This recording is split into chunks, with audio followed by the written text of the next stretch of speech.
Good evening, all.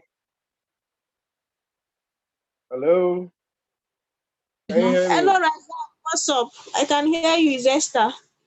Good evening, now. Awesome. Okay. All right. Good evening. Good to have you guys around. Um, well, Ramot is not around. I know he has been pushing for this session.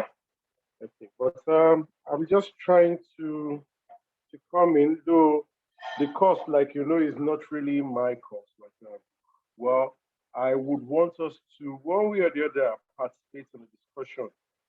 Um, I'm sure we all have the question I shared earlier, or the list of areas where previous questions have been provided. Do we all have that? I'm sure we've all seen it. Okay, so I know I got the feedback that well, it was quite scary. Well, it shouldn't be, but the idea here is let's familiarize ourselves with the common terms, the common questions. So by the time we're getting this in the exam, hopefully it shouldn't come as that scary thing. But we should be able to you know devise it, put it into the normal shape in a way that the lecturer will want to see. Okay, so once again, good evening.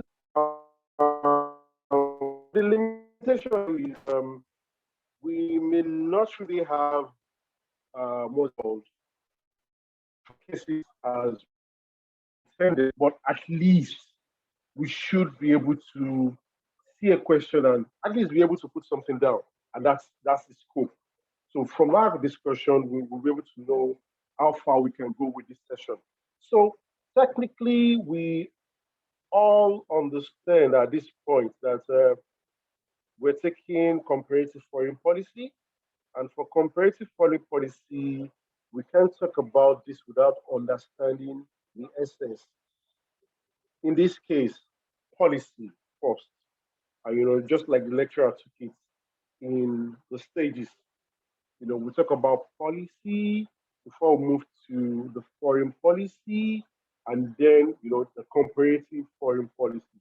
Policy, like we all know, it's really about the course of action. So you're looking at so what what line, what process, what should follow what in this course of action. And going further, you might want to say it is also a reasoned choice emerging from consideration of competing options. So in this case, we all have our options. I want to go to Unilag and I'm considering, should I take bike? Should I take the normal downfall? Should I take the BRT? Now, these options comes with competing, edge. Now you now want to look at technically, okay, so which one should I take for which one? So we're still talking about policy anyway. So in the course of taking this, if I say, okay, let me first take bike from, instead of taking bike all the way from where I am to Unilag, let me take bike to this bus stop. From this bus stop, I take a bus. From this bus, I take a BRT. So you've taken the course of action, which is the policy. So it also represents the principles influencing actions or intending purposes to serve. So now there is this kind of definition would consider the intention in this case. So somebody is running, and you can say from the pace the person has, you can equally look at the pace and say, okay, this guy is going to stop. By the time he gets to that filling station. So that's the intending purpose in this case. And again, you look at the pace and you say, oh, so from the look of things, this guy is going to get what is up there.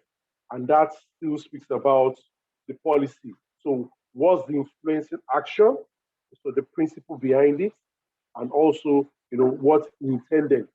to do or to say. Now, um, let's move to what the foreign policy looks like. We're talking about policy. So when we're talking about policy, we're how do I say, we're um, putting it in one perspective. We try to look at policy based on that explanation from, what it looks like for, what just policy looks like. But now we are now streamlining to a foreign policy. Like for their corporate, when you go to corporate organization, for example, they have various policies. You can have, what's it called? Let me take for example from my own organization. Now we have accounting policy, we have uh, information security policy.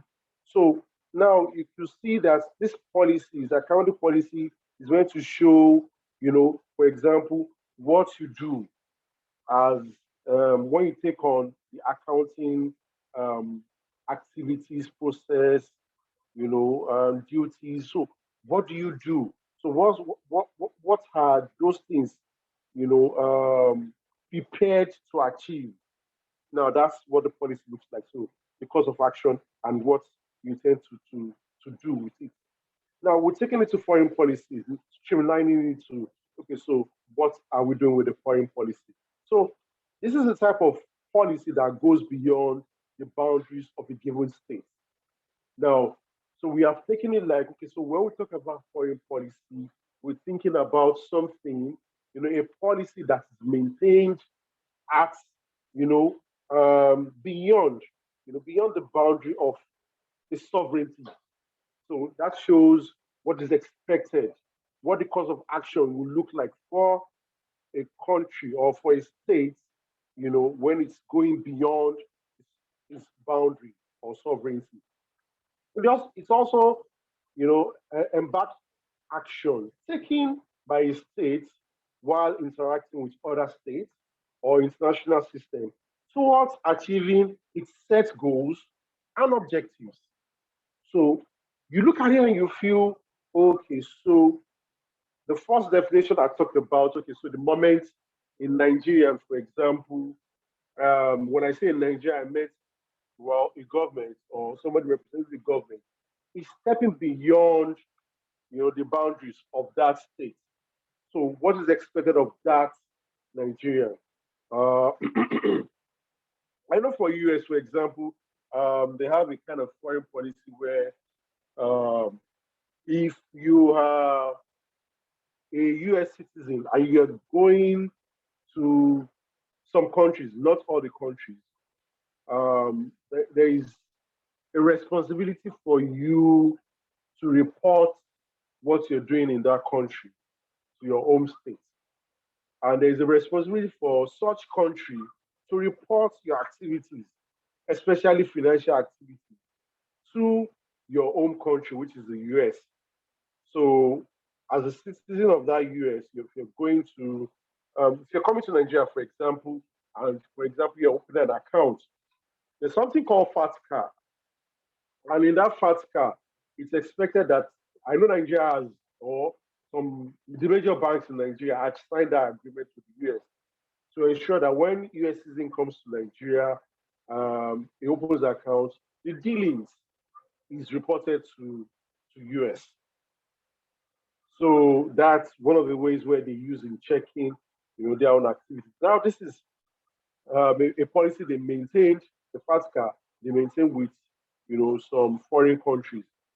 So going further now, it is the set of principles that define the pursued objectives of the given states while interacting with other actors in the international system in order to advance the state's national interests. Now, looking at this third definition, there's something new being introduced, which is the national interest. Now, we've understood the fact that it's about, when we talk about foreign policy, it's about the principles set that has been set to define the pursued objectives. We know one of the common one we have with US is the fact that, yes, if you are dealing with US and you are the type that's saying, "Oh, US, I want to do everything in my capacity to fight terrorism." The moment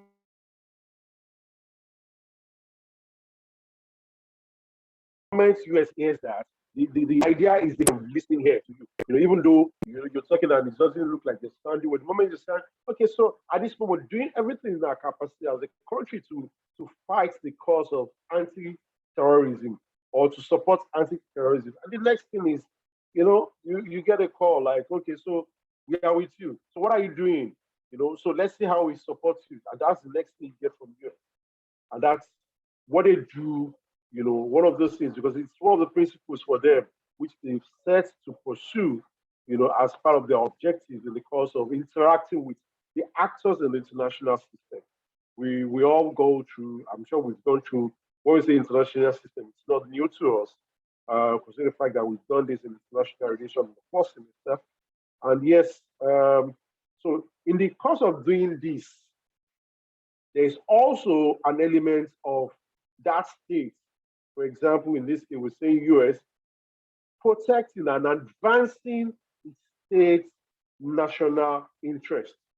So, yes, the United States is trying to work with you, to ensure that you're able to also promote the fight against terrorism, for example. But again, it's also something the state is looking at, or the United States is looking at as part of their national interest. Like, okay, so what do we stand to gain when we're supporting this? So how do we ensure that our interest is protected? So basically, this is all about the foreign policy, and let's move ahead to what we refer to as the national interest. So how does national interest, work with foreign policy? Um, you don't just decide to work with or to do things with your neighboring countries or the rest of the world without considering, you know, what's in it for you. So what are those things you stand for that you kind of advance in that process? So when you see Nigeria, for example, trying to work with what's a good example that I said? Okay, there was a time I think was Gambia, Nigeria had to intervene, in some affairs, even though they look internal, trying to get the president that was, well, I say was overwhelming. Let me use the word overwhelming at that point. He has ruled, and I think he was going excessive. And I think that was a point where Nigeria just sounded like, look, yes, you have your sovereignty, which you're protecting, but we will decide to step into your boundary if you're not doing the right thing. Okay, good example again is that of Liberia. At a point where Nigeria had to set up ECOMOG, to go into Liberia after Liberia was also, stepping into Sierra Leone at that point in time and going excessive. So the ECOMOG was formed under the umbrella of ECOWAS, and Nigeria with other selected teams, had to bond it. And yes, we were able to restore orderliness in that case. I think it was Samuel Doe, if the name really rings. I think it was the one that was in charge at that point in time. And yeah, the ECOMOG was able to come into this to settle it.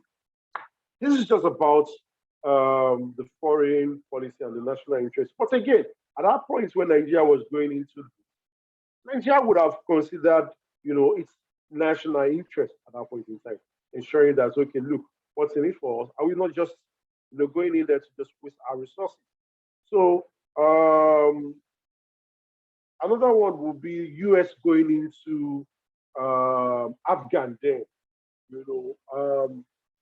Afghan was one country that was being, okay, it's in the Middle East, but US didn't just decide to go there. There are several sides to that story in terms of US trying to use, will I say the Taliban then, for a purpose, or those who formed Taliban, and indirectly, eventually, they were empowered.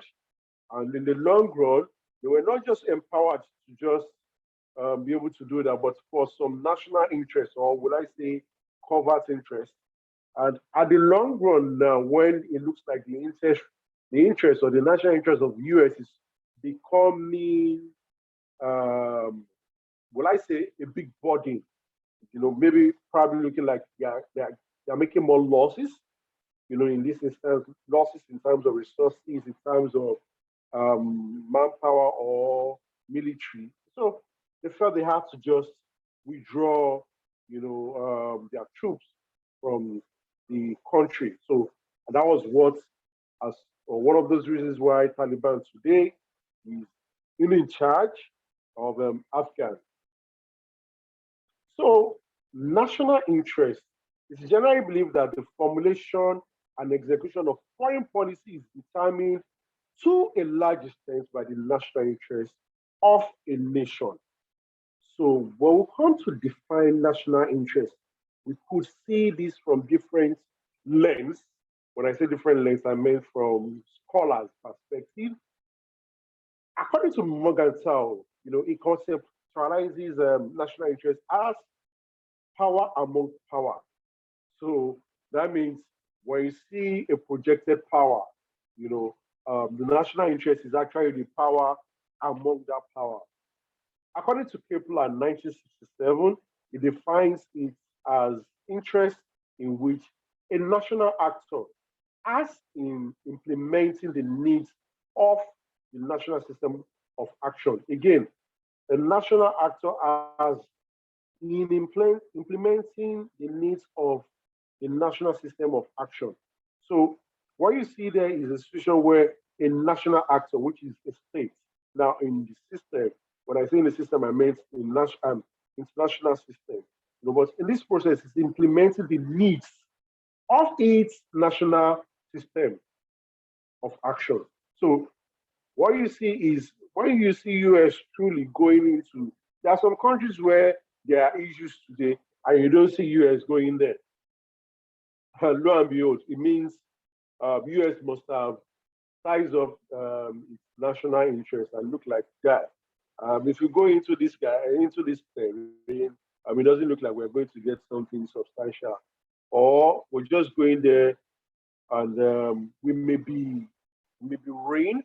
We may just end up spending so much without, getting something in return that will, at times it's not just about the money US is going to spend. There are times where US is spending that money or is doing the needful just to project its image, as the big brother, project its image as the world power, and all sorts. We all know what it looks like.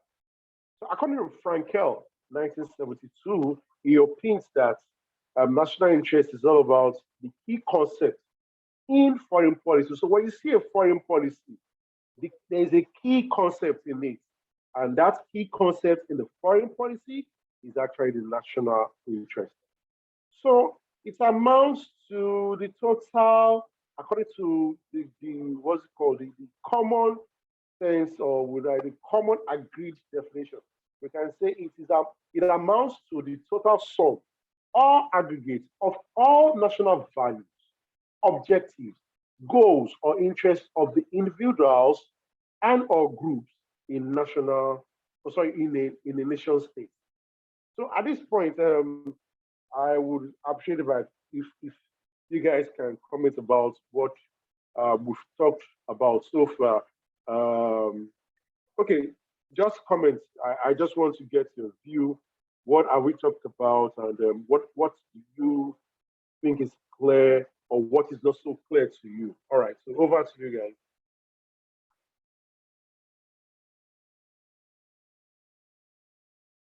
Hello, I'm waiting. Okay, so after 5 seconds, if I don't get anything, I'll start calling people.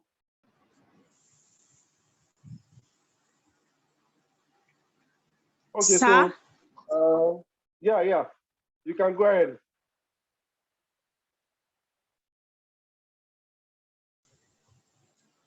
I was outside. I just came in. I didn't hear what you were saying earlier.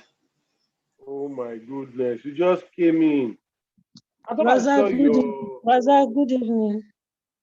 good evening. All right. The last definition you were giving, the one you said it amounts to the total sum of all aggregates, and then I didn't get the last part.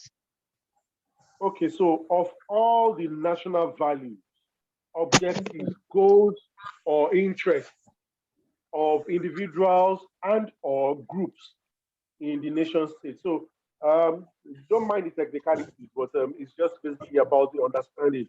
So we're saying the sum aggregate of what?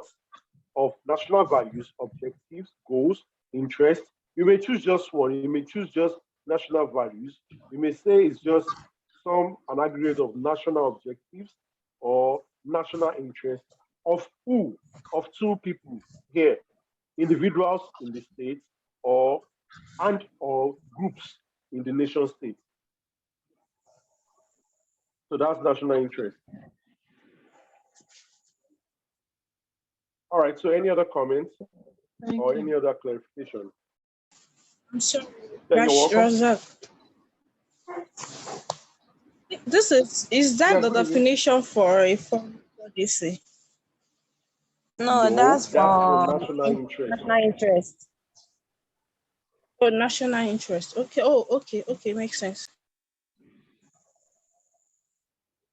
Okay. Any other contribution before I move forward?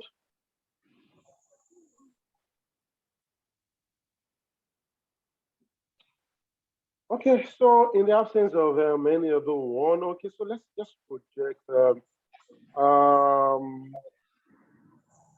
So let's talk about basically when we talk about foreign policy. You know what are the determinants?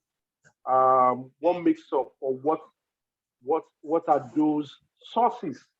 When I say sources, when you're trying to make your how do I say it? Your jollof rice, for example, you have some sources, things. I mean, so you need to put together, to make it happen. So in this case, so what are those things that actually makes it up? What are those things that come into consideration? That comes to put the coloration around um, the foreign policy. So the following determines the extent to which the foreign policy is achieved.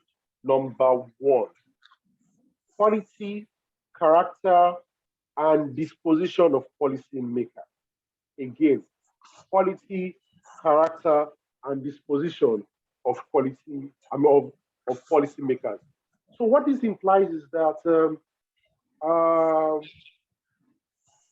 okay, I could say there was a time where in Nigeria we used to have this uh, policymaker primarily will look at the legislative arm, though the executive arm is also involved.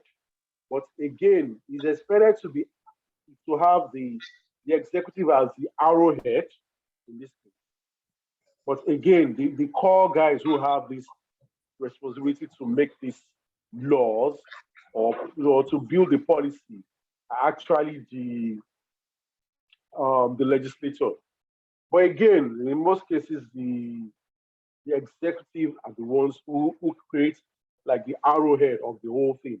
Now, the quality of those you have there, when you say the quality, you want to look at maybe how educated, maybe how resourceful in terms of yes, again, what makes the quality of the character again of those people? Are they the type that are just coming there for personal interest? Like we've seen in the previous disposition and also this case. There was a time in this country where uh, the policy of all the laws made by the National Assembly, took so long. Take for example, in terms of the budget, I think it was in 2016, 17 thereabouts, where we had one of those longest period for the appropriation bill, to be passed. It took months, when it was almost getting late. Now, take for instance when it's taking this longer period for you to come up with an appropriation bill. You can imagine what it will take. Those who are in charge of the foreign relations, in the legislative arm, to now pass a bill that relates to foreign policy. It's going to take a very long period and huge resources. So when you have this kind of setback, you expect that it's one of those things you say that when you have an internal deficiency, then it will affect your external deficiency. I have one hands up. So you can go ahead. Okay, the person is not raising hand again. Okay.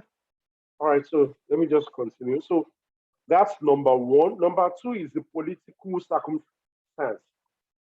Now, when you have political turmoil, you have issues in the country going up and down. Hello, can you hear me? Okay, yeah, I can hear you. Can go ahead, please. Sorry, I've been saying hello since I had to log out. What did you say before policy, character, and disposition of policymaker? Okay, I was talking about the determinants. When I say determinants, I meant, will I say factors that determine the sense to which the foreign policy is achieved. Okay, thank you. So these are the core things we're looking at now. So I know I'm taking all these because by the time we start looking at those questions or those areas we mentioned earlier, previous questions that have been, served as exam questions, hopefully will become, we would have demystified some of those things we expected to do, because at the long run, we have a good knowledge of areas to cover where you're supposed to analyze, for example, you have questions that talks about US being a big power imperialism. So when you say US being a big power, or UK, Is it my network? what happened to your network? Okay, so I don't know. Are we having issues hearing me? Let me get that clear from others. So, No, I can hear you very clear from my end here. okay, so Esther, I think it's your network. Okay, so I think we have like two people saying loud and clear. So perhaps it's just your network. Maybe you might need to just look at it and maybe you need to switch. All right, so let's move ahead. Okay, so number two, I have talked about the quality, character, and disposition of policymakers. And number two is the political circumstance. So, like I mentioned, when you have political turmoil, where there are issues going up and down, relating or affecting the political activities in the state, apparently it's going to affect your foreign policy, because you want to think of, for example, your resources, your activities, your actions with other nations. So when you have instances, when you're having internal issues that you're dealing with politically, there are chances that you won't be able to allocate time, resources, manly or what's it called, wealth, to address concerns that are outside your terrain or sovereignty. And that's one of those things that we can see, at the moment in Nigeria. We have some of those issues, that would affect our engagement with some of our neighboring countries or the rest of the world. Though Nigeria is still a big brother, even though we are having some of these issues, I can tell you for a fact that it doesn't stop Nigeria, for example, from supplying power to, I think it was Ghana or Benin Republic. I know one of those neighboring countries, we still supply power to them, even though, yes, we charge them. Recently, I could recall, we still Chad is still there for us one way or the other. I know Nigeria still supports Chad because we have what's it called, the Chad Basin. Uh, what's it called? I've forgotten the full name now. So we have a relationship with some region. Yeah, that's kind of regional organization. So where based on that regional organization, we share some common we share this common link with Chad that Nigeria had an agreement, kind of a treaty that we have some support that we render. And in this case, we are likely to render more. In most cases, we render more in that regard. Same goes to the African Development Bank. Nigeria is still like a major stakeholder there. So even though we have internal issues, we still do all this. So, but again, maybe we would have done more if we don't have all these political issues. Number three is the economic circumstance. The economic circumstance is there. We know we have our challenges as it is today, but lo and behold, I could recall it was still under this Buhari's administration that when things were almost so bad, you still see Buhari at some point supported the country. Maybe Gambia, I can't recall now. The country had issues then, and Nigeria had to support them with some cash. So, but again, maybe we would have done more. We would have done more for some other African countries. Maybe we would have involved ourselves in, for example, Libya. Libya have been having their own internal issues for some time now, after the demise of Gaddafi. But maybe Nigeria would have gone there again to still do the big brother thing, but we're not going. We're not doing so much in that regard. This same Nigeria that has, done so much to what's it called, to fight apartheid in South Africa. So we're still good. So number four is about the resource endowment of the state. There's no doubt about that.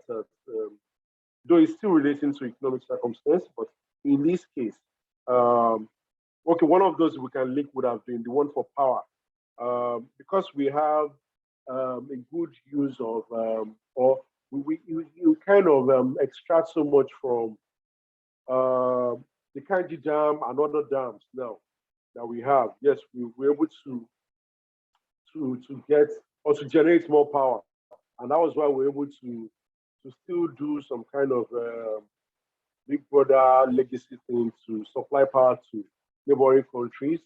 So it's about the resource endowment of the state.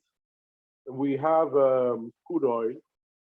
Again, may not be really in that context, but our huge market has been what's it called, a source for neighboring countries to come in to present their goods to us. I was fortunate to listen to one TV show in the neighboring country. I think it was Ghana. And they were so angry that why should Nigeria shut its border? It's really painful. They were supposed to be bringing in goods, but they can't. And one of those things they said was that okay, why don't they just look elsewhere? They said something that was unique. They said, okay, they could have looked elsewhere. For example, say they want to supply some country like say China or so. But they said those countries have very strict specification for goods that are being brought in. For Nigeria, you bring in your goods and they're happy to receive. It was so funny when I heard about that. But again, it's about the endowment of the economy, the markets we have here. So there is also number five, military capability. This is one very vital area, that comes to that is also taken into consideration when you're formulating your policy, your foreign policy, and also we determine to what extent can you achieve it. Today, one of those things you see US do or go to the UN to pronounce, without even looking back, without giving a jam to any other country. It's because they have the military capability to embark on some mission, and you can hardly check them when they are doing their things. Yes, US may be the superpower in the world in that regard. As far as Africa is still concerned, despite the issues Nigeria is still having, I can still tell you for a fact that neighboring countries and other countries don't take Nigeria for granted. When Nigeria says, hey, we will do this, or we will try to speak your language, or a language you understand, if you don't sit up, I can tell you that that country, especially in this neighboring country around us, if Nigeria talks like that, that country is going to readdress the issue just to ensure that it doesn't get Nigeria to really exercise that capability Nigeria has about the military. So when a country has strong military capability, you can be rest assured that that country can be very influential when it comes to its foreign policy, and it could also mean the country will achieve whatever it has set to achieve in its foreign policy. Geographical location. This is also very essential, as we have learned about the national power. So, because it also amounts to national power, Nigeria is a country which is not landlocked. We have the option of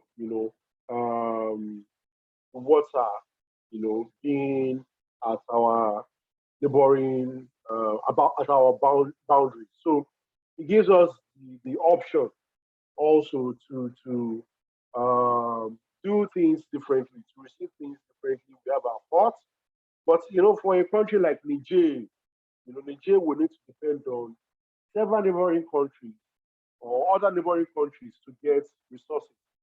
So that's one of the reasons why Niger looks like it's a sister country to Nigeria, because if Niger needs to get some things from other countries, it has to depend on Nigeria. For Nigeria to take in that goods, bring it down to the country. So we have that edge. We can decide, for example, if Nigeria is expecting some form of arms, because they wanted to beef up their military capability. If they are not, if it's so huge that they have to use the sea, if they are not in good terms with Nigeria, they better be begging other countries, because again, if that good is trying to come, maybe the good is even coming at a time when Nigeria is not in good time with Niger. We have the ability to say, look, this good goes nowhere. We have seized it, and that's a power. That's a benefit or an edge we have, having the geographical location. So our geographical location also, considering the fact that we are with countries that are beside us. The state at the moment we have Benin as a francophone, Niger francophone, Cameroon also has a francophone part. Now this could be a weakness to us, considering the fact they speak French, but again, it could be an edge, yes, if we have a good relationship with these countries. So depending on how we make use of all this, then also it affects our foreign policy. So we now think of a foreign policy. One of the reasons, maybe perhaps one of the reasons why we are studying French, as an European language for us, because take for example, we have these three countries around us, and they are French-speaking countries. So how we would relate with them without having a basic knowledge of French? We should. So again, number 7, population. So whatever it is that we will need to put into our foreign policy and how we intend to achieve it, we have to take into consideration our population. So Nigeria is going into, is it called AFTA or something like that? It's a treaty that is being signed amongst the African countries to promote trade.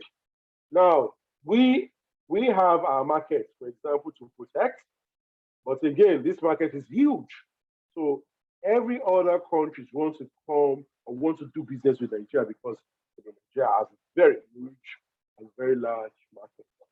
So this affects or also contributes to our foreign policy and determines to what extent Nigeria will be able to achieve its or our foreign policy. Now I want to go into the common features of foreign policy goals. So what that means is, take for example, it's a Sorry, common thing we will be Raza, before you discussing. go ahead. Okay, good. All right. Sorry, before you go ahead, Yeah, go please, ahead, I'm please. sorry. Probably the question sounds silly, but I just want to understand, like when we mean foreign policy, is it that before we go into any relationship with any other country, as in we consider, because I just don't even understand the interaction. Like, it's Go not ahead, go ahead, go ahead.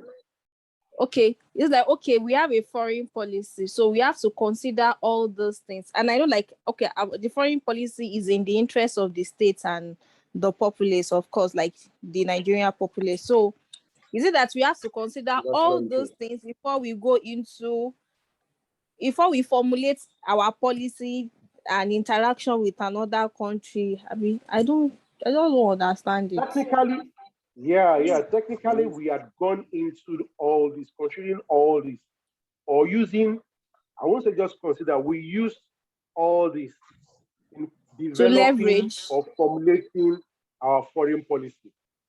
As in, these are Okay. things you consider. These are the things you consider before you form your foreign policy. I hope you got it now. Mm, Hello? yes. Okay? Yeah. Thank you. Okay, Thanks. okay. So again, aside the fact you're considering this, they're also, kind of determine to what extent you can achieve your foreign policy. Now you can come up with a foreign policy to say, okay, we want to lift all African countries to make them develop. Nigeria, okay, for example, the centric, or will I say, there's something that sounds like maybe the concentric or the center of Nigerian foreign policy. It comes as a question technically, but the center of our foreign policy is Pan African. I hope you've heard that before. Yeah. So what that means is, yes, Nigeria has been referred to as the giant of Africa. We didn't just come to that extent, but because we had shown the gesture and we have built or formulated our foreign policy around that principle. So we have considered, yes, our economic, circumstance. We have considered how resourceful we have. We have considered how, or we have also built our military capability to project that image that we are, the giant of Africa. And we have also related with neighboring countries and also the rest of African countries in that regard. Like you will say, ECOWAS was formed, but was not formed without Nigeria. Nigeria actually led, the what's it called, the concept to form the ECOWAS with the Togo president. The AU didn't come, or the OAU in the first instance didn't come into existence without countries like Nigeria being the founding member. And all these things, and that's why we have this African Development Bank today. We are still not just a founding member, we are a key stakeholder. Unfortunately, today, we are also the one managing the affairs or leading, the affairs of the African Development Bank. So these are some of the things used in buttressing the capability, the essence, or when I say to what extent have we achieved our foreign policy. So any other question or clarification or contribution to what I have said? Please, what's number 4? Number 4 is the resource endowment of the state.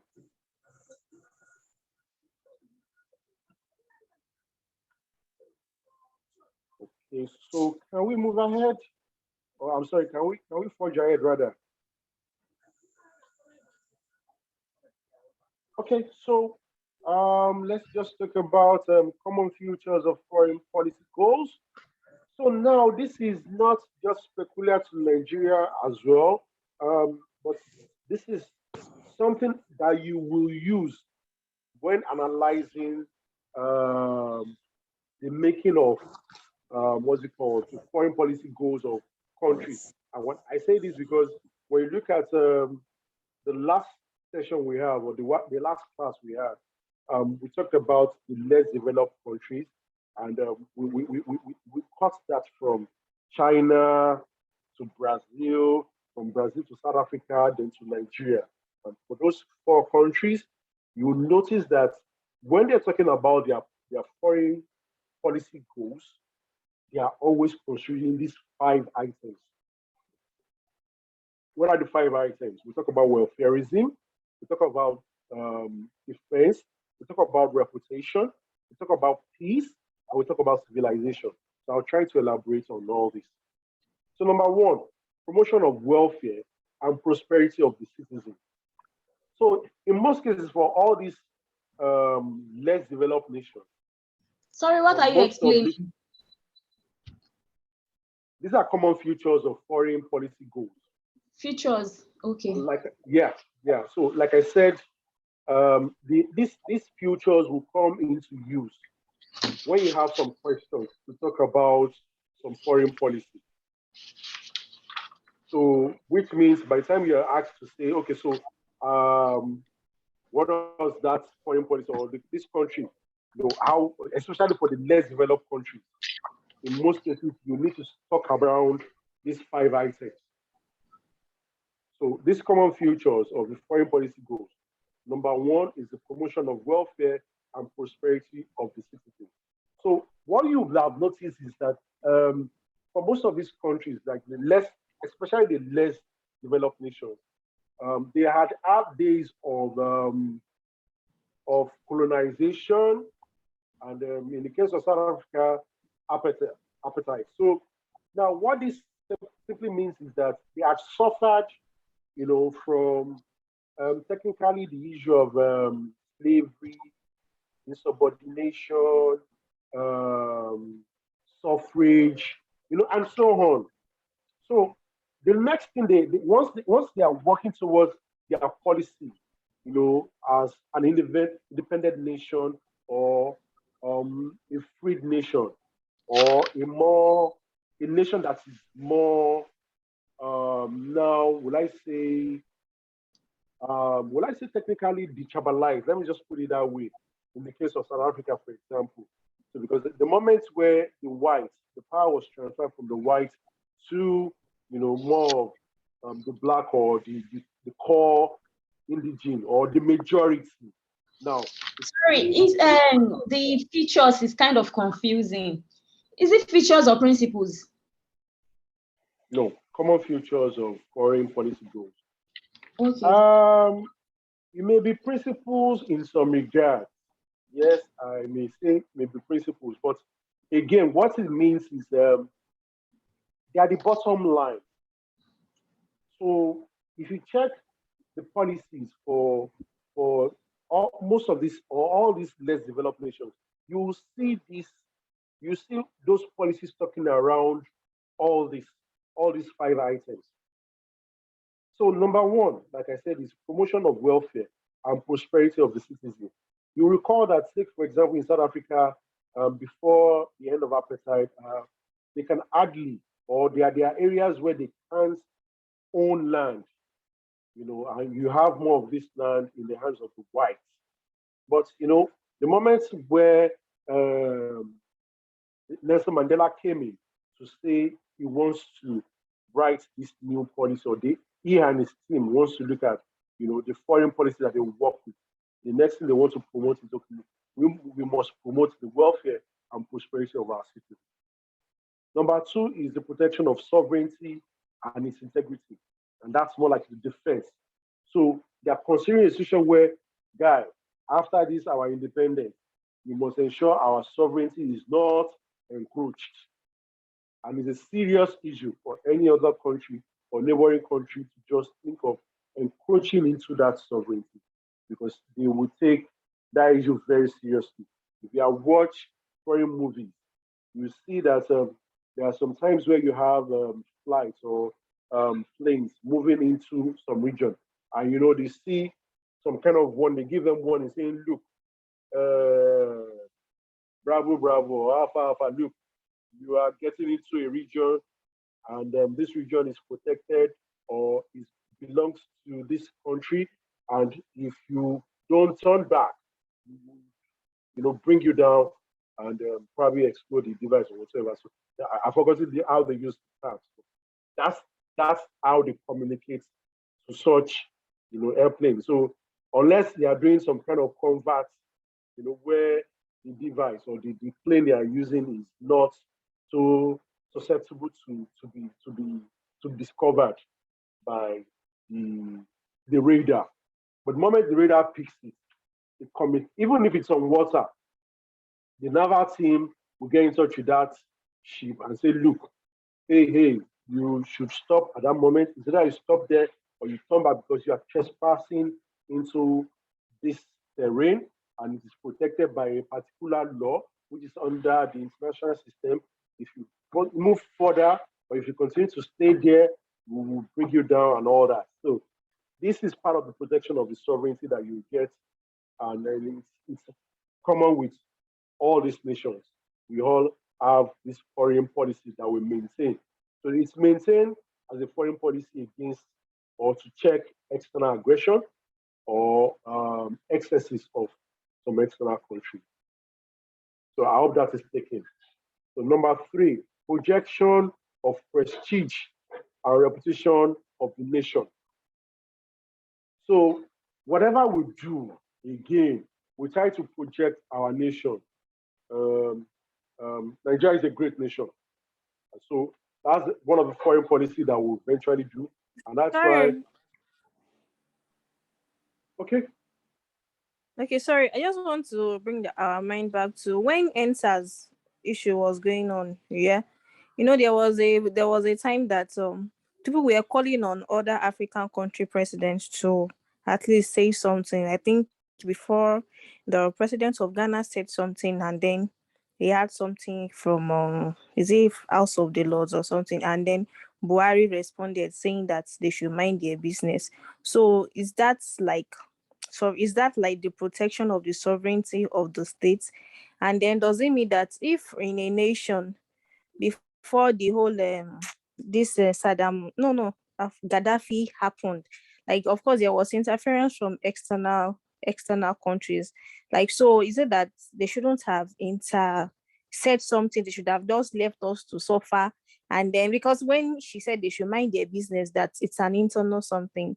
So I just want to understand it with this foreign policy. Is it our foreign policy that is that is being played out at that moment? And then, you know, eventually Gaddafi, the whites came and everything happened. Is it that they intervened in that country and everything went out of hand? I just want to understand. Thank you. Thanks for that, bringing that in. So, number 1, I think there are 2 scenarios there: the NSAS and also Gaddafi issue. Did I get that right? Yes, please. Sorry. Okay, good. So the NSAS case, now where there was protest, and for me, in my own case, I would say there was persistent protest in that case. And if in true, because I can't recall all those things that transpired then, if in truth that the Ghana president, you know, or is it the House of Commons or their legislative arm also, you know, said something in that regard, and again, Nigeria president saying, mind your business. It cut across so many things, but yes, I agree. That's our foreign policy in that regard. Our foreign policy coming to play. Let me put it that way. One is would have cut across that. There's an aspect that has to do with our peace relationship or keeping peace relationship with neighboring countries. So we have that role. They also have their own role in that regard. And one of those is when we say we're protecting our sovereignty, it means also that other nations should respect themselves. Respect is reciprocal. So that's what it means.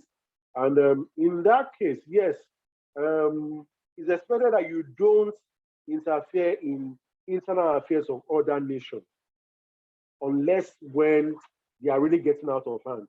I could recall one of those things that Nigeria had in the early days, days of Tafawa Balewa, was not to interfere in other internal affairs of any other African countries or any other nation. We weren't ready to interfere. What the Ghanaian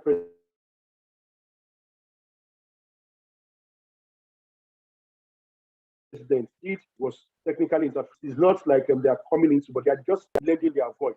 But again, because Nigeria is a big brother, Ghana can't say beyond that or can't talk beyond that. So apparently, if US had mentioned something like that, it wouldn't have been in the same tone. No, Nigeria wouldn't have said, Trump, mind your business. that's a tall order in that case. But it's easier, because that's why the course we took in the international relation, in this international system, it's already mentioned that yes, they claim to be everybody is equal here, but forget it. We all know that some people are more powerful than the other. So this hegemony style is there, though Nigeria can't be proven to or can't be stated to be part of those who have this hegemony power. But again, in Africa, we can't realize the fact that Nigeria still remains technically the giant of Africa. Yes, we still have internal issues, but lo and behold, the reputation we had attained as a nation is still there. So that was what Buhari must have capitalized on then, to make that kind of pronouncement to say, look, mind your business. So again, it's still a function of the kind of treaties or agreements they would have signed previously, as because we have so many regional agreements or treaties under ECOWAS, for example, and the likes. And that was why even Ghana, no matter how bad they cried the other time when Nigeria shut the border, they couldn't, help themselves. At the stage, even though they were lamenting, going to ECOWAS to lament, what's all this? There's a trade treaty or there's a treaty under ECOWAS that they should open the borders. ECOWAS couldn't even come to Nigeria to say, Nigeria, I command you, open this border. No. ECOWAS came to Nigeria to beg. Please, guy, reason now. Reason with this thing. You have this agreement. And don't let it look like you are violating it. That was the tone. That's to show you the kind of communication that exists in this international system or regional system. So again, back to Gaddafi. Gaddafi's country, Libya, is not in our region, West Africa. But as far as Africa is concerned, I can't really recall the historical event now, but I know Nigeria, Gaddafi had, or Nigeria, Libya had, so at some point in time had good relationship. Maybe as OPEC member friendship or so, they had some kind of ties. And yes, at that point when Gaddafi was going into that turmoil or problem, it could have been a different thing if countries like Nigeria and the rest had supported Gaddafi. But again, because we also have some international treaties that promote human rights and other things. So Nigeria would have decided at that point in time not to interfere or not to support that case. But again, because Gaddafi, the kind of foreign policy Gaddafi maintained, yes, Gaddafi was friendly, he had a good relationship with some of the African countries. And I think, I'm not so sure, but maybe with Middle Eastern countries and so. But apparently, Gaddafi was not going well with the West, and in particular US at that point in time. So they had some instances where Gaddafi, because of all the other items we listed earlier, that made Gaddafi's foreign policy to be effective, that makes Gaddafi to be achieving his foreign policy. And when we know those items, economic circumstance, political circumstance, because politically, Gaddafi, Libya was stable. Resource endowment, Libya had, I think Libya had oil, and I also think Libya had gold as well. But Libya was wealthy. That was a fact. Libya was wealthy. And when you are wealthy like that, you always have access to military weapons. I'm not sure if the military, if they have the number in terms of quantity, but they would definitely have weapons at that time. And Libya had some other advantage. So Libya had capitalized on all this to effect a very good foreign policy. But eventually, it was having issues with the West. So at the time when it was having internal issues, it was easier for those countries to intervene to support that cause that led to his withdrawal and his demise eventually. So I hope that explains your question.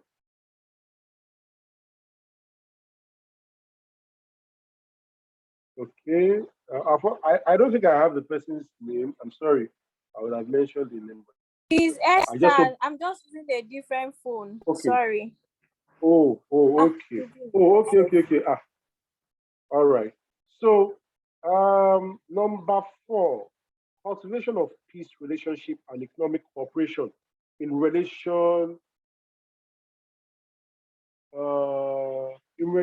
with other nations. So, what this technically means is it talks about when formulating or the common futures when you are developing your foreign policy goals is you have to take into consideration your relationship, for example, with the neighboring countries and also the rest of the world. This helps. Take, for example, I would take South Africa then, in the days of Clark, sorry, I won't say Clark, in the apartheid days. One of the reasons why apartheid stayed so long and presumably looks so successful was because at that point in time, South Africa was maintaining a good or peaceful relationship with, that foreign policy now. South Africa had a foreign policy that was to support, economic relationship or cooperation with neighboring countries, and as well as the rest of the world. And at that point in time, you all know the rest of the world being referred to as UK, US. So because South Africa, the appetite or those in charge never wanted a situation where the forces around will work against their administration or their government. They had supported the neighboring countries. They had also supported or worked in line with US and UK. So when those are being put into consideration, all you keep getting is those countries will continue to look like they look elsewhere when things go worse or go sour with our country. And that's because they are having a good relationship. So that's what speaks about that. So again, at the point where these less developed nations were also attaining independence or were also taking charge, to become politically enabled they were enabled to participate in the political affairs of their nation. They also had to put this into consideration, as a foreign policy goal to ensure that they maintain peaceful relationship with neighboring countries and the rest of the world, as well as economic relationship. Number 5, encouragement of civilized standards within and with international relations. So this will have to see when you see countries saying we support and promote human rights, we support and promote all sort of gender equality and all that as aspects of civilization. So now every other people will try to write a policy, a foreign policy that supports or encourages civilization or standards, within and also with international relations. I would have loved to talk about analyzing foreign policy, but I think the time is well spent. So can I still, let me get your contribution, comments, or questions.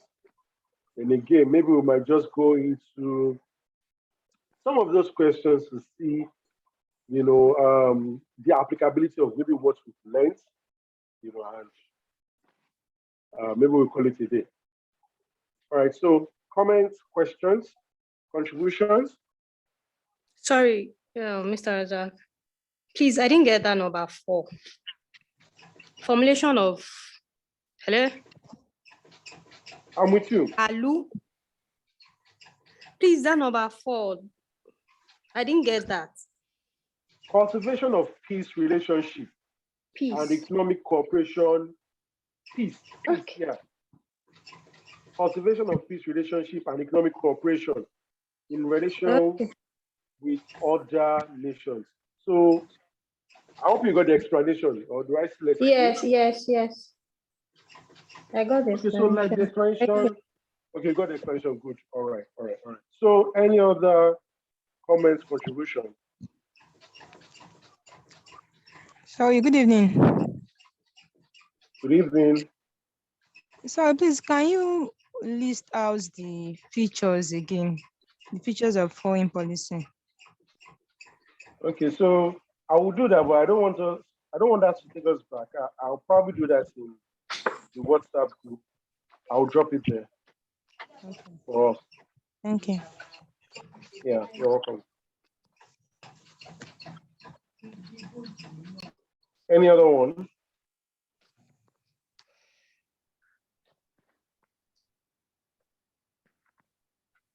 Okay, so tomorrow is Monday. I would have loved to go into the what's it called, policy, analyzing foreign policy. But I'll appreciate if we can take that another time. But again, let's just quickly take some part of the questions and see what it looks like when we get a question and probably what is expected of us. Okay, so we have domestic and external factors that exert influence on nature, context, character of foreign policy of a state. So if you look at it, although I don't have that part, domestic and external factors that exert influence on nature, context, character of foreign policy. So, but for me, one of those that I would say is, there's an element, there's some elements like you can have those of interest groups. So you have some interest group that comes to influence your policy, your foreign policy, or exert influence on it. So there are times where we have, okay, for example, there was a time where Nigeria, shut down or shut our border, and even within some groups, interest group, came up protesting that no, you can't shut the border. We don't have this. You would have waited for this time to shut it and all that. So in the long run, such calls will come as inputs where the government will also still come and say, okay, let's adjust this foreign policy of ours. And those are part of things that I can itemize as domestic factors, that will exert influence on the nature, context, and character of foreign policy. Do we have any other one? Let's share idea.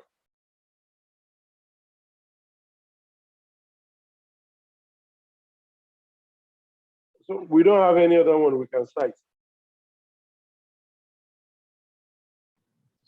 To start with, I didn't even get the question. So okay, I was talking about the domestic, was talking about the domestic and external factors that exert influence on the nature, context, character of foreign policy. So, when we are taking some of these things, the nature, context, the character of your foreign policy, talks about basically the futures as well of your foreign policy, which is, to what Domestic. direction your foreign policy. So that is like Sorry? internal and external factors. Exactly. Okay. So, like I mentioned, one of those internal factors or domestic factors is when you have the interest of interest groups, protesting that you do things this way or that way. And that was an example with the border that was shut then by the president. So eventually, the president had to open after cries and all that. So several other instances as well. Another one I would like to look at, let me see. I like the part that deals with, said Nigeria and Brazil are regional powers seeking to establish, protect, and defend respective regional and global relevance. South-South Cooperation, and UN Security Council permanent seat. So you are asked to compare and contrast, Nigeria and Brazil as regional powers seeking to establish, protect, and defend respective regional and global relevance. Now, what I see here is a situation where Nigeria and Brazil, they have similarities in terms of future. They are both less developed countries. They are both playing significant role in their regions. Nigeria in West Africa, and technically in Africa. South Africa in, sorry, did I say Brazil? Oh, sorry, Brazil rather. Brazil in Latin America, playing that significant role. So they have all these common things, but again, what are the differences they have and their desire? So even though they aspire to have the UN Security Permanent seat, but they have both chaired the assembly. The Brazilians had chaired the assembly, UN assembly more, severally, compared to Nigeria, which has chaired the US assembly, the UN assembly rather, for just about 5 times. So 3 times. Is it 3 times now? Yeah. Okay, so 3 times. So it means there are some other qualities or differences again that we could look at, to differentiate, these two countries. Economically, I don't think they are both. Yes, I think Brazil should be far ahead, but again, I think Brazil got our independence long time ago compared to Nigeria. So those are differences, one of those differences. And what other thing can we say? And there's some other things anyway. But again, this idea of looking at this question, see that, okay, when we have this question, what can we do? And what, in what way? It doesn't mean to look like they are tall orders. These questions are things that, we can take down easily. So another one I would like to look at is ideology role in Russia and USA foreign policy. Ideology role in Russia and USA foreign policy. In this regard, it's important for us to find ideology. Question two? Sorry, are we taking question two? No, I'm not taking question two. I've not researched it. I wish I can research. Even most of these things anyway, I've not researched them, but I'm just thinking like we're having discussion based on our basic understanding of foreign policy. All right. So I want us to have it in two ways. One is for us to have the basic understanding of foreign policy and foreign policy analysis. Then we now have, the other is to have historical knowledge or background of these countries. And like we all have it, we are taking 8 countries into conclusion for this course, for this semester. And I'm quite sure we are all familiar with those countries. We have 4 developed countries and 4 less developed countries. So the 4 developed countries are US, UK, Russia, and France. While the less developed countries or underdeveloped countries, Nigeria, South Africa, Brazil, and China. So I can tell you that these are the countries. I don't expect any other country to come into question in the exam, but at least we should be able to say something about these countries when we get them in the exam.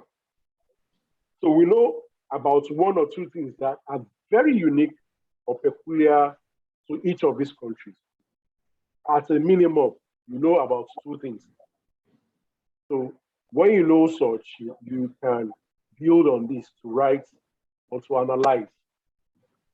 Again, okay, technically, let me just quickly dive into when analyzing anything about the foreign policy of any of these countries. Basically, there are about 5 areas or levels that you use in analyzing the foreign policy of a country. 1 is individual, 2 is legislature, 3 is bureaucratic, and 4 is national, while number 5 is international.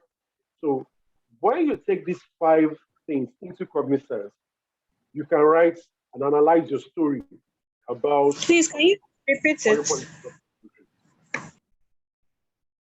Individual, legislator, bureaucratic or bureaucracy, then national and international. So take for example, if you're being asked to analyze about South Africa, I found that so interesting, and also maybe Nigeria. Nigeria, by default, we should all know how to write a 2-page about Nigeria. So, but that's our country for that matter. But South Africa, when you talk about individuals, one of those individuals that you can, or let me say 2 individuals that you shouldn't leave out will be Mandela, Nelson Mandela, and also Clark. I've forgotten the full name now. So those two names are the individuals that you can use, in analyzing about South Africa foreign policy. We know eventually the foreign policy, we want to talk about foreign policy before apartheid came to an end. We can talk about that, and referring to the white, the Clark coming in to liberalize, the system in a way that, or to democratize, or how is it called? Sorry, that's liberalizing the whole system to ensure that every other person can participate in the electoral system or political system. So Mandela coming in to draft what, the what's it called? The foreign policy that is being remarkable or being used by South Africa today. So those things are the unique thing about the individual. Legislative or the legislature. This is a situation where you try to analyze the foreign policy of the country based on the foreign relation committee of the legislative arm. So that's to tell you, you're not analyzing the legislature as legislature as in full perspective, no. But how the legislature have been able to legislate in terms of the foreign policy and foreign relations. So when we talk about the bureaucratic, that's where you kind of look at, those involved in making the policy, those involved, in authorizing and taking the decision, taking the shots, taking the action when it comes to the foreign policy of a nation. And again, when you talk about national, in this case, you're looking at the foreign policy, the completeness of the foreign policy of the state as an analysis. So you want to consider the interest of the groups and also the broader picture of the foreign policy.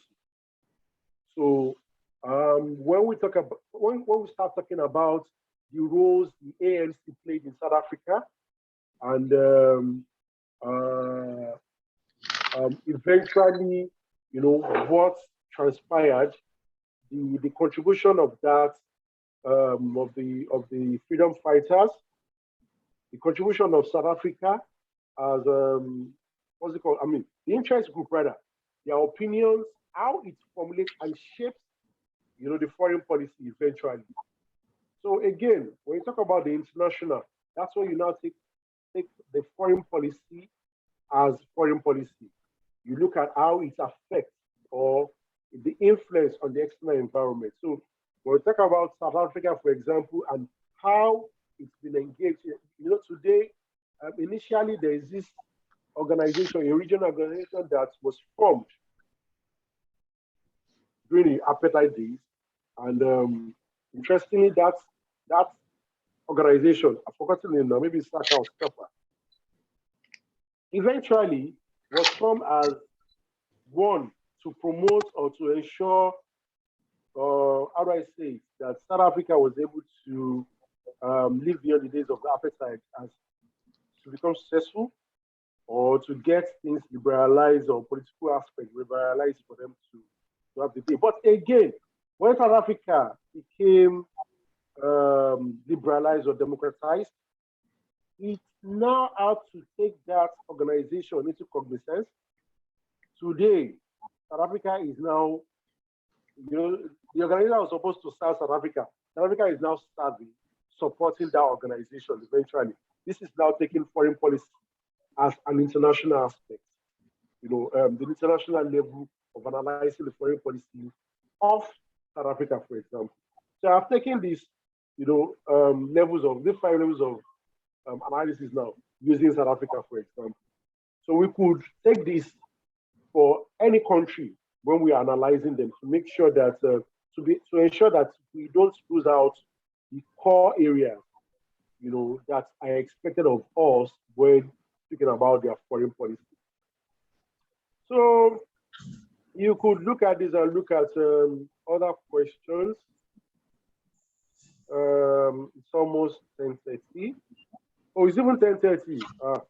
Okay, I think we have tried. We've done close to 1.5 hours. So any other question? Let me just round up with this one.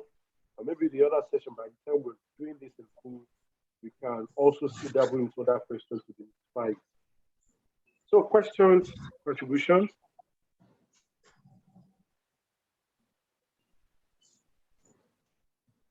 Hello. Hi, Raza. Please, this question 4, if we are to choose this question 4, the ideological role in Russia against foreign policy, we have to look at the approaches of foreign policy. Yeah. But again, I think some of those things that I see, in fact, that question, I would have loved to take my time to answer that question too, because first of all, there was something that was mentioned that we need to take into cognizance is the fact that when we consider ideology, we look at national identity. And when you look at national identity, the foremost, the father of them all, who has contributed so much intellectualism in terms of that national identity, is Russia. And I could recall it was mentioned in the class, and I came about a man called James Billington when he was quoted saying the country that has contributed so much in terms of national identity when it comes to intellectual is actually Russia. So that's why you have Russia. And in case, let's take that as a cognizance I'm saying that James Billington is actually a US foreign policy analyst. I think the Studying question, Russia. hello, the question is about ideology.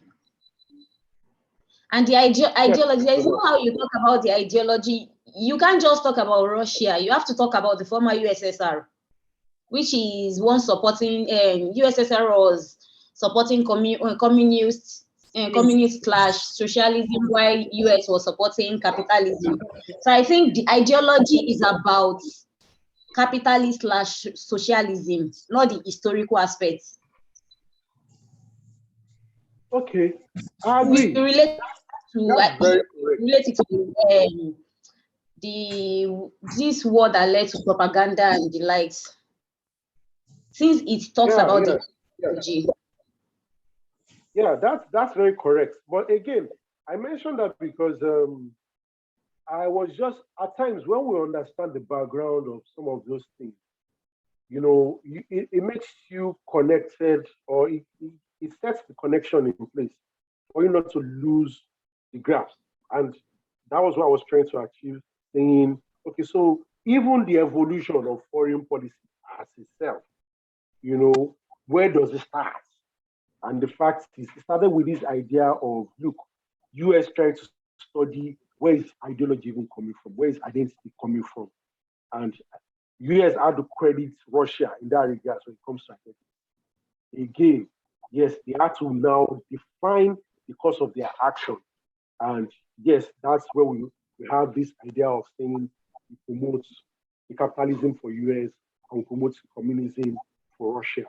We all know how this transcends over time and what has happened.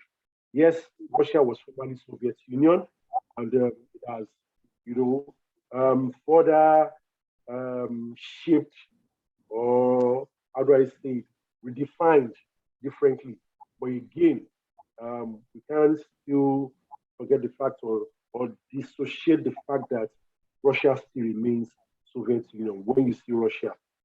So this was also mentioned earlier. A lecturer saying when you see USSR, when you see Russia, and you see Soviet Union, it's still the same Russia that we're talking about. So we all know what Russia stands for, communism, and we all know what Russia, USA stands for, capitalism. And in the course of the style of governance, yes, you want to give it to USA, promoting democracy.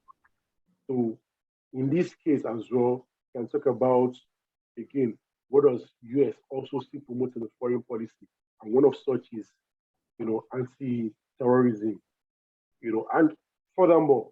So there are tools where you use in foreign policy that, again, you could come about. I mean, this could help you in analyzing what other things should you talk about under the ideological or ideology role of Russia and US foreign policy. But again, when you say case studies, don't forget, it's important you take some things into consideration. The level of analysis I used earlier are also things that are recommended for you when analyzing foreign policy for case study purposes. So Please, can you say it again? I said the level of analysis I mentioned earlier Okay. are recommended, you know, levels that you use in analyzing foreign policy for case study purposes. So let's not lose grasp of that. So it is, the time is fast spent. We've done 1.5 hours. So maybe just one more contribution or question. We will call it a day, or you know, or close shop for now. That will now open the shop later. Thank you. So yeah, hi, right? You hear me?